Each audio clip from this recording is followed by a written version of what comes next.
আসসালামু আলাইকুম এভরিওয়ান। আশা করি সবাই ভালো আছেন। আমিও আলহামদুলিল্লাহ ভালো আছি। এই যে আজকে সকাল সকাল বাবুকে ওয়াকারে বসিয়ে দিলাম। আর সে মাশাআল্লাহ এখন কিন্তু সামনে পেছনে যেতে পারে।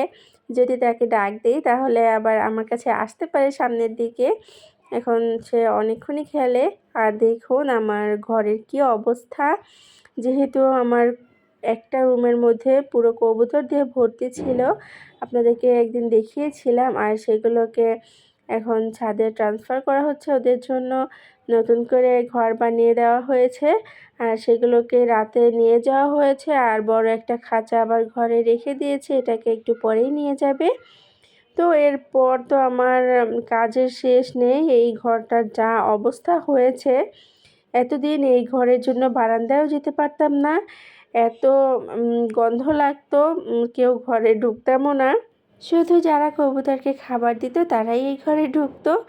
আর আমি মাঝে মধ্যে বারান্দায় গিয়ে কাপড় শুকা দিতাম আর নিয়ে আসতাম। আর এই যে এখানে এক জোড়া কবুতর বাচ্চা সহ রেখে দিয়েছে, এটাকে একটু পরে নিয়ে যাবে। আর তারপর এই খাঁচাগুলো নিয়ে গেলে পুরো ঘরটাকে ক্লিন করতে হবে, অনেক বেশি সময় লাগবে। এই ঘরে কিন্তু শুধু আমার একটা আলমারি ছিল, আর সব কিছু বাইরে বের করে নেওয়া হয়েছে। আর আলমারিটার অবস্থা কিন্তু খুবই খারাপ, একদম পুরো বাজে অবস্থা হয়ে গিয়েছে। ধুলো ময়লা পড়ে কবুতরের গায়ে এক ধরনের সাদা সাদা ময়লা থাকে, পাউডারের মতো। এই যে দেখুন, এই দরজাটাও পুরো একদম সাদা হয়ে গিয়েছে। আর আমার বারান্দাও তো একদম ময়লা দিয়ে ঝোল দিয়ে ভরে গিয়েছে। এই সব কিছু একদম ঝেড়ে তারপর ঝাড়ু দিয়ে ঘরটাকে মুছতে হবে। আর জানালাগুলো এত বেশি ময়লা হয়েছে, এই জানালাগুলো ক্লিন করতে তো আরও বেশি সময় লাগবে।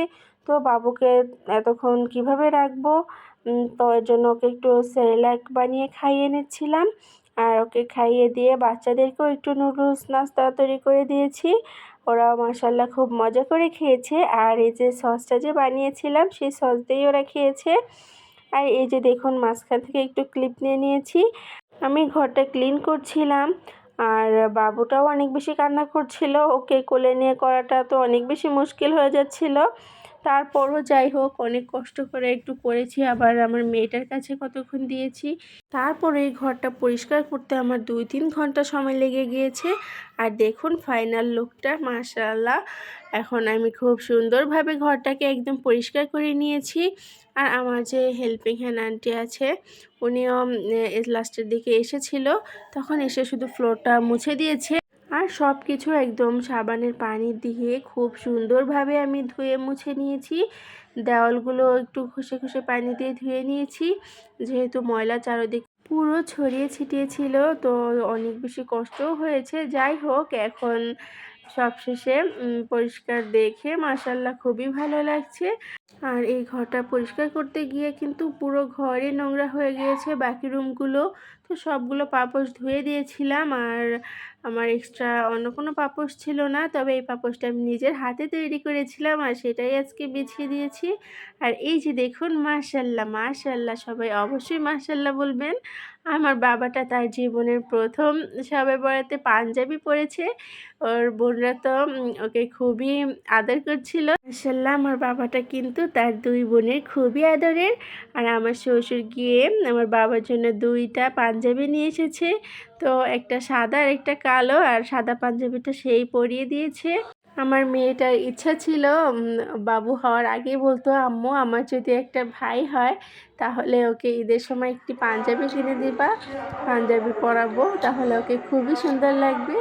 আর এই যে দেখুন, আমার বাবাটা রাতে ঘুমাচ্ছিল আর মুখ দিয়ে আওয়াজ করছিল, কি সুন্দর মাশাআল্লাহ চুষে চুষে আঙুলগুলো খাচ্ছিল। তবে সে কিন্তু কখনোই একা একা ঘুমিয়ে যায় না, তাকে খাওয়ানোর পর আবারও পায়ে ঝুলিয়ে তারপরই ঘুম পাড়াতে হয়।